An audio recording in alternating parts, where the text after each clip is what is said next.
Bonjour frères et sœurs, c'est la sœur Lucette. Je vous salue dans le puissant et précieux nom de notre Seigneur Jésus-Christ de Nazareth.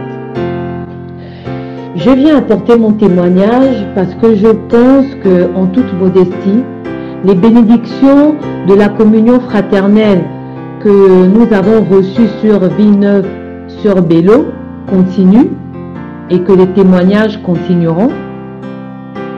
Donc, j'avais déjà témoigné comme quoi j'étais une femme très artificielle et que pour des mauvaises raisons, je m'étais dépouillée.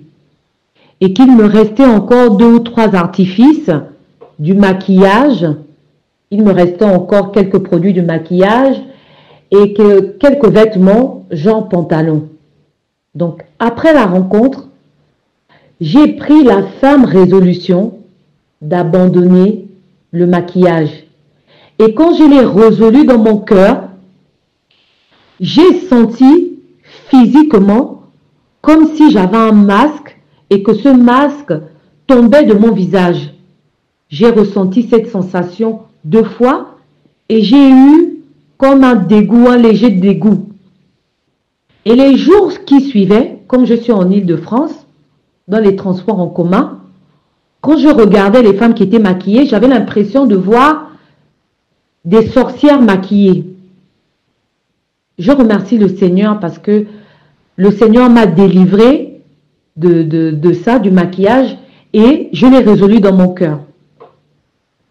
Le deuxième témoignage que je vais apporter, c'est par rapport à ma guérison sur la constipation chronique. J'avais une constipation chronique, c'est-à-dire j'avais du mal à aller à la selle, c'est-à-dire je pouvais faire 3-4 jours, des fois une semaine, sans aller à la selle.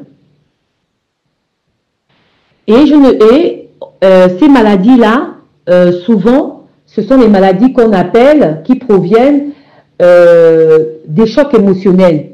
Donc, ce sont des maladies psychosomatrices, c'est-à-dire il y a beaucoup de maladies. La constipation chronique en fait partie, l'insomnie, le mal d'estomac.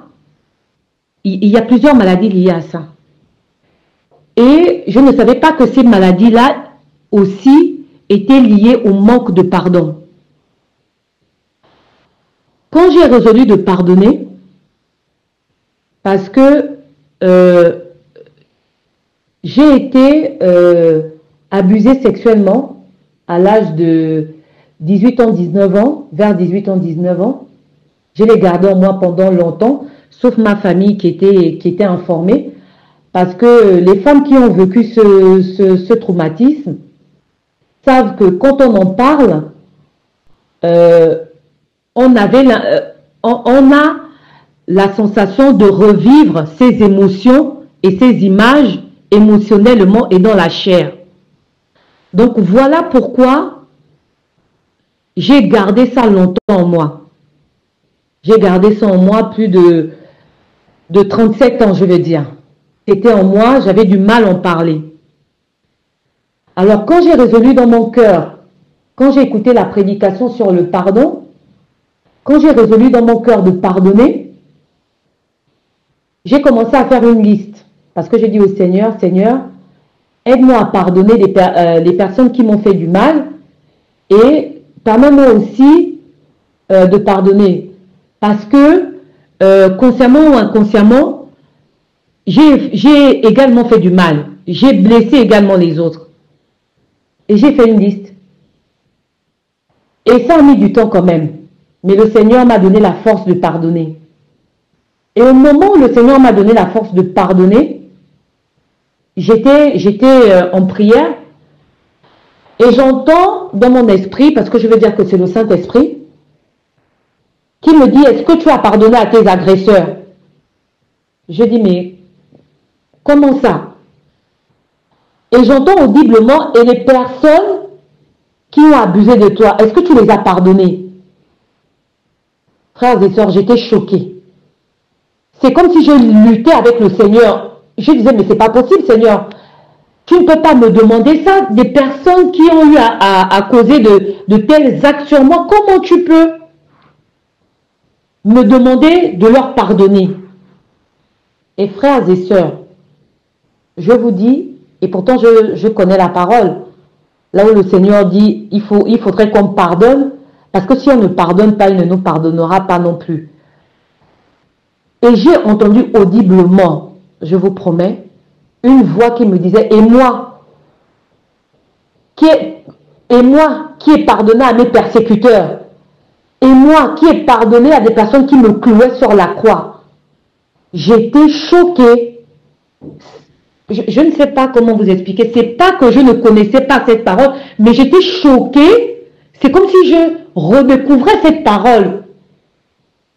Et moi qui ai pardonné à ceux qui me clouaient sur la croix. Et moi qui ai pardonné à ceux qui m'ont persécuté. Si tu ne pardonnes pas, je ne te pardonnerai pas non plus.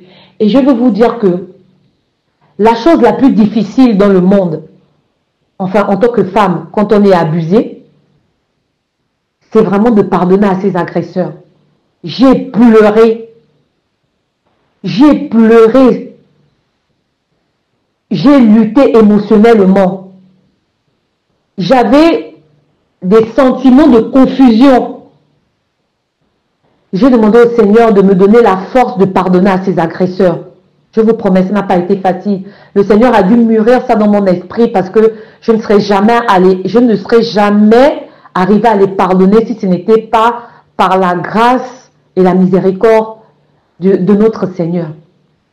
Mais le Seigneur a mûri ça dans mon cœur.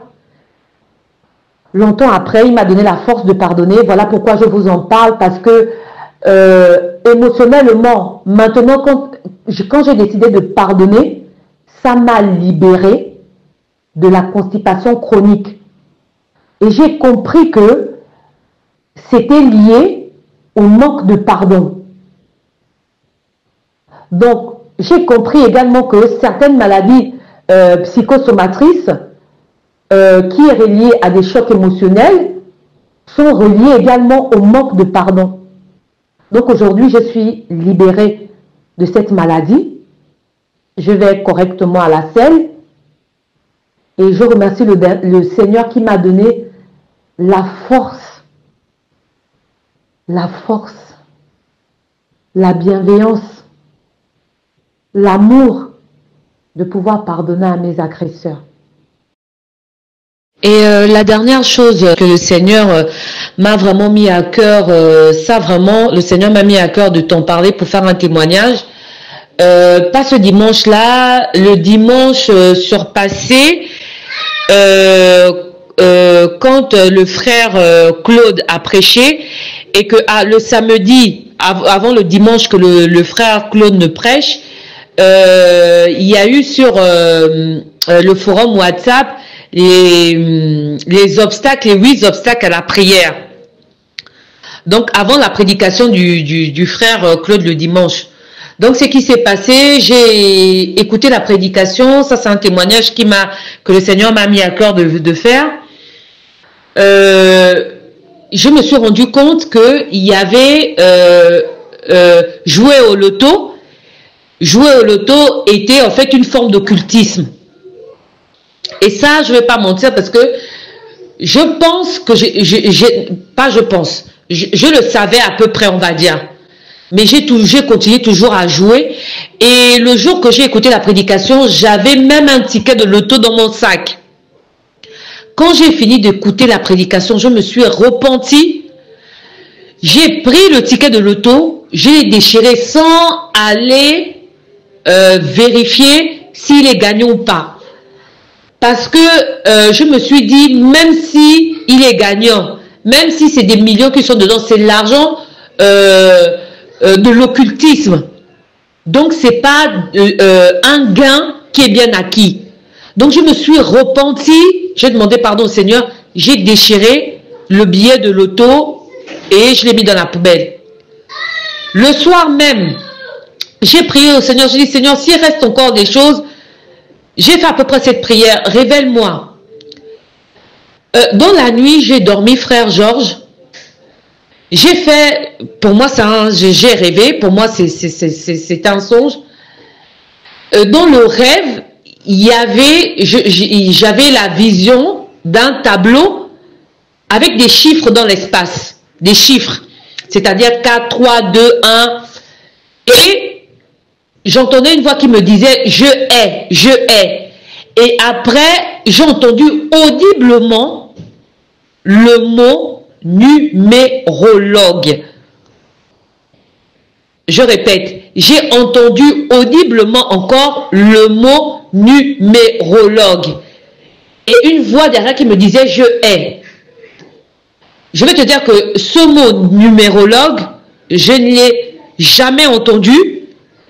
Et de deux, je ne connaissais pas la définition de ce mot.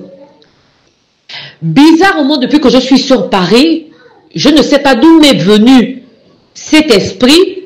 Depuis que je suis sur Paris, quand je reçois du courrier avec des chiffres, j'ai pour habitude d'additionner ces chiffres et de faire comme si c'était une divination. Je ne sais pas comment je vais te dire. De faire comme si c'était une divination pour voir si ça m'est favorable ou pas. Je ne sais pas pourquoi je faisais ça. D'où m'est venu cet esprit-là. Donc, je me suis réveillée et j'ai reçu un courrier. J'ai reçu après un courrier. Comme j'ai reçu les 2 courriers de l'appartement avec j'ai reçu un courrier d'une proposition encore d'un nouvel appartement, et dans les courriers en fait on te donne un numéro de dossier. Et ce qui est bizarre, quand j'avais reçu les 2 courriers des deux propositions des appartements précédents, j'avais fait ce truc là, j'avais additionné les chiffres de la référence. Je ne sais pas comment cet esprit-là m'est venu de faire ce genre de choses. Donc, quand j'ai reçu le courrier, la proposition du 3e appartement, au moment où j'ai vu la référence du dossier avec les chiffres, j'ai encore voulu additionner ces chiffres-là. Et le songe de la veille m'est revenu avec le mot numérologue. Frère Georges, j'ai dit, mais effectivement, j'ai fait un rêve hier soir avec une voix qui me disait « je hais », et le mot audible, numérologue. Je suis allée chercher la définition sur Google. Mon Dieu. J'ai vu la définition de numérologue, un mot que je ne connaissais pas, et que je ne connaissais pas la définition non plus. J'ai vu que numérologue veut dire quelqu'un qui additionne les chiffres pour faire une certaine divination, en fait, la définition, c'était quelqu'un qui lit dans les chiffres pour voir une divination d'un futur. Alors là, j'étais complètement bouleversée. J'étais bouleversée. J'ai dit, mais c'est pas possible. Comment m'est venu cet esprit? Déjà, dans la prière, on me révèle le loto. Donc, je me suis repentie immédiatement. J'ai demandé au Seigneur de me pardonner parce que je ne savais pas ce que je faisais. Et ça, par contre, ça m'a été mis à cœur de le partager. Parce que ça s'est passé le dimanche après la prédication, quoi. C'est-à-dire quand il y a eu le samedi, il y a eu la parole, c'est-à-dire il y a eu l'exhortation sur les 8 obstacles à la prière qui a été mise sur le forum. Le dimanche, j'ai reçu ça dimanche soir. Le lundi, j'ai reçu le courrier. Et quand j'ai voulu refaire la même chose, il y a cet esprit-là, pour moi, c'est le Saint-Esprit qui m'a parlé. Et voilà, c'est ce qui me tenait à cœur de partager sur ce que j'ai reçu. C'est-à-dire, je faisais une chose que je n'avais pas l'habitude de faire, alors que c'était une forme de divination. Donc voilà, je me suis repentie, j'ai demandé au Seigneur pardon et je lui ai dit que je ne devais plus faire ça. Voilà, c'était mon témoignage. Je vous remercie.